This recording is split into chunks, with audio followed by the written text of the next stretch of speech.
from the demon. Look what happens, y'all. The Bible says, verse 14, the herdsmen fled to nearby town and surrounding countryside, spreading the news as they ran. People rushed out to see what happened. Oh, come here, let me see if I can't make it live for you.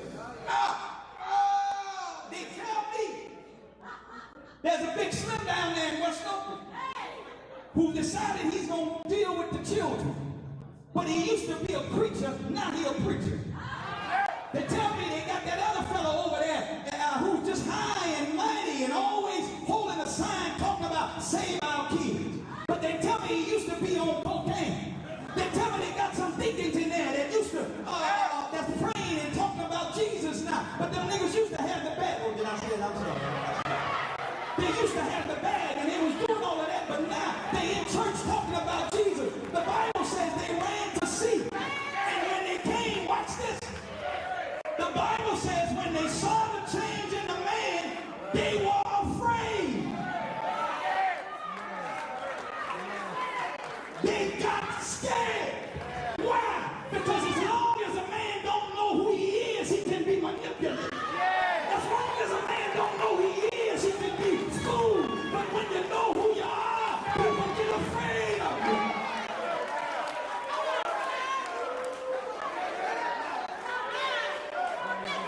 Afraid. They're afraid that there are some young black men getting together who understand that Jesus made them right with God. They're afraid because there are some men getting together who don't mind praying in the park, don't mind praying. There are some men getting together, and when men get together who love Jesus, the world gets afraid.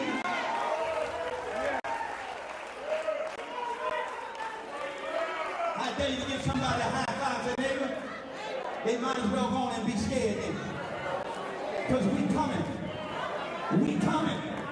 I say we coming. We coming. We coming. Like warriors, we coming. And some don't smell like weed, but we coming. Some don't have a little alcohol on their breath, but we coming. Some don't have baby mouths, but we coming. Because when a man gives his life to Jesus, ain't nothing up but better from there.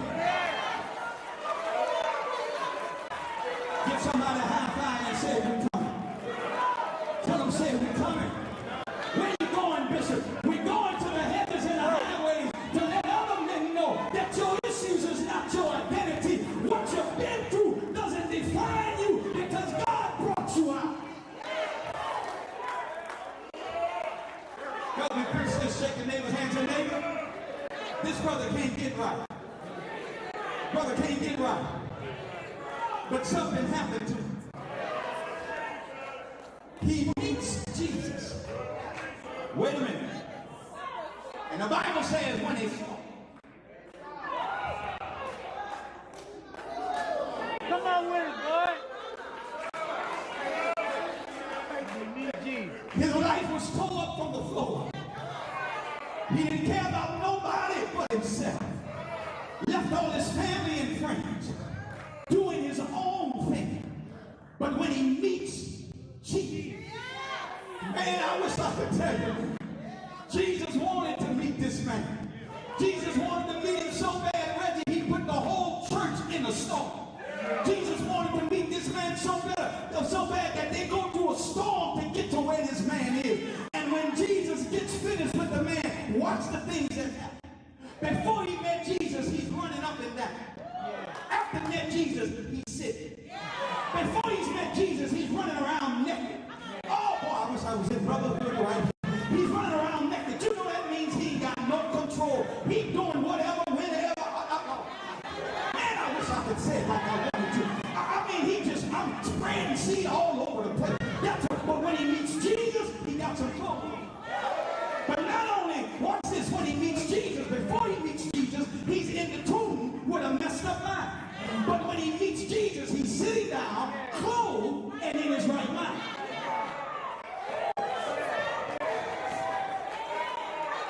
Can I tell you something? I'm talking to 25 men in here who the Lord told me to tell you. Your life is about to change. Not because you're going to get some more money. Not because you're going to get another job. Your life is about to change because God is regulating your mind. And when a man has the right mind, there ain't nothing can stop a man with the right mind. Oh, if you're sitting next to a man, sister, if you brought your boo with you, just look at him and say, your mind getting together, baby. Your mind getting together. And when his mind gets together, he gonna love you like you need to be loved. When his mind gets together, you ain't got to wonder where the money is. He bringing it home. When your mind gets together.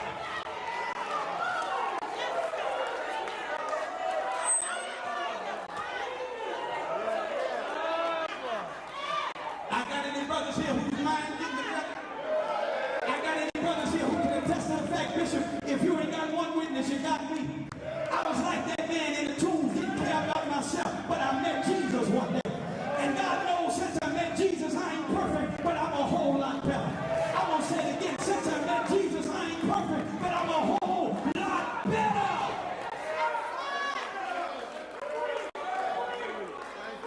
He meets Jesus.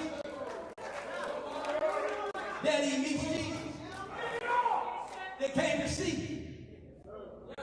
He's sitting down there.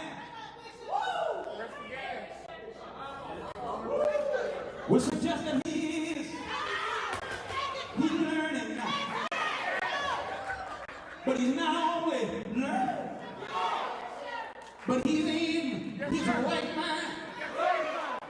All my brothers and sisters, when you're in your right mind, your phone don't ring as much.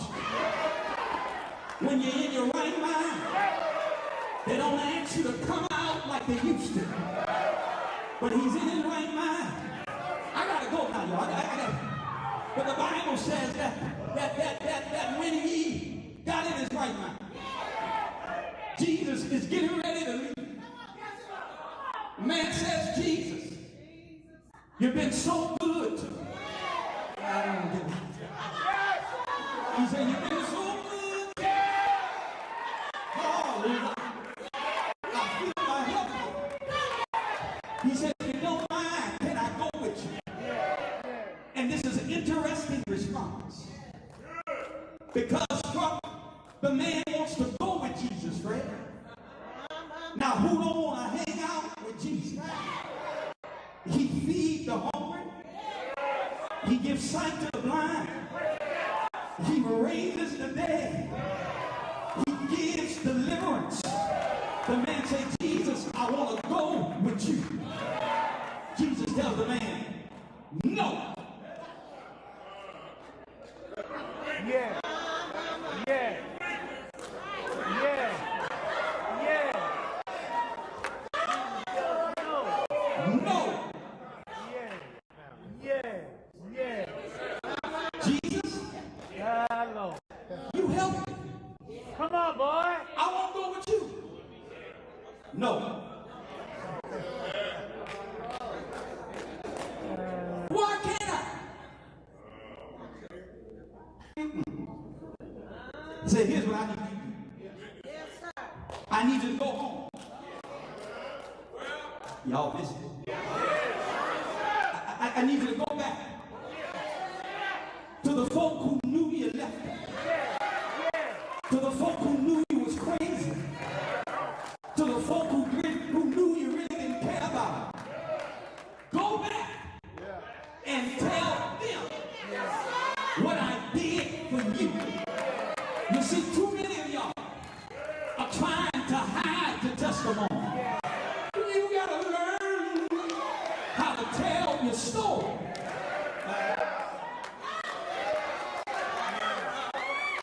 When he gets back home, I wondered, I asked the Lord, I said, I know when he got back home, somebody, gonna try to mess with his testimony. Oh, come on here, brothers. It's just us and you, brothers. Don't worry about the sisters. Brothers, when you change, don't you have some difficulty convincing people you ain't the same man no more? Come on. I got some brothers in here right now, and sisters have told you you ain't changed. You're the same person. Ain't nothing different about you. I came by to tell you, yes, there is. You see, the Bible says he was cutting himself, which means, Bishop J. Mack, he had scars. Nurse Kim, he had scars. Lord says, that's a close concern. Yes, sir. Yes, sir. I said, huh? The scars is the key to the close of the sermon. Yes. Why is it? Because scars are an indication that you were hurt, but now you're healed. Scars are an indication that you've been through something, but you made it through. Brothers, you got scars, S-C-A-R. You got signs that you didn't change, you made adjustments, and you've been restored. You got scars. That's why we sing, this little light of mine, I'm going to let it shine. Everywhere I go, I'm going to let it shine, because my scars are evident that God has done something different in my life.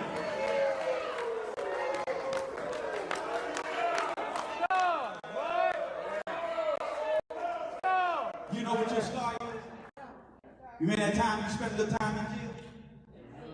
And you came out? That's a scar. You remember when you were stuck on stupid? And she had your nose wide open? And you just thought she was the best thing since sliced bread? And she broke your heart? Now, I'm in a church talking to some men and women, and sisters are quiet because y'all don't think y'all break men heart. You don't think you're, listen, don't you know a man can stand and look down a barrel of a gun and not blink? But if a woman he loves damages him by way emotionally, it'll make him cry. He can stand before a gun, but crumble under your words. But you made it through that? That's a scar. He went back. Lee, John, Truck, P, Fred, Joe. When he got back home, where you been?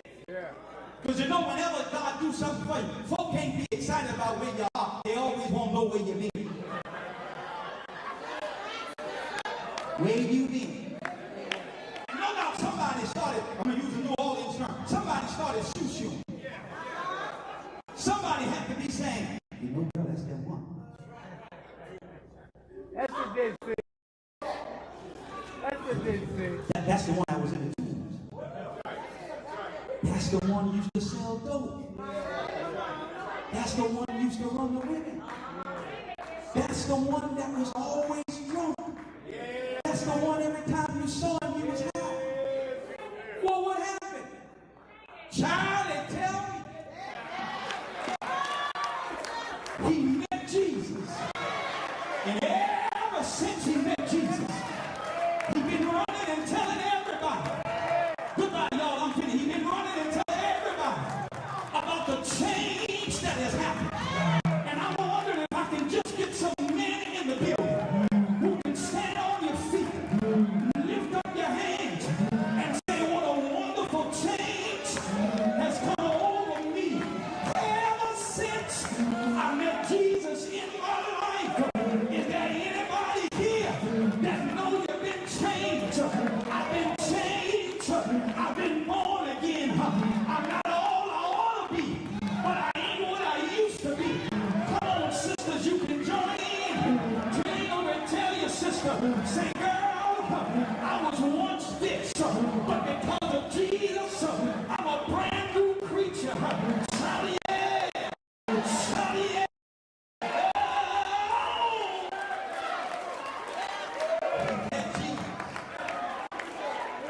And the change is life. Your issues is not your identity. You were that, but you ain't that no more. Sometimes I find myself wanting to go back to that cemetery. I find myself wanting to do some of them old things. Now, if I'm brand new, why is that? And here's the answer.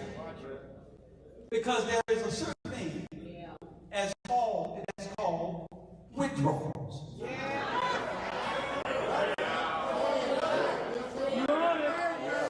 And whenever you live the way for so long, and God changes you, you know this is a better life.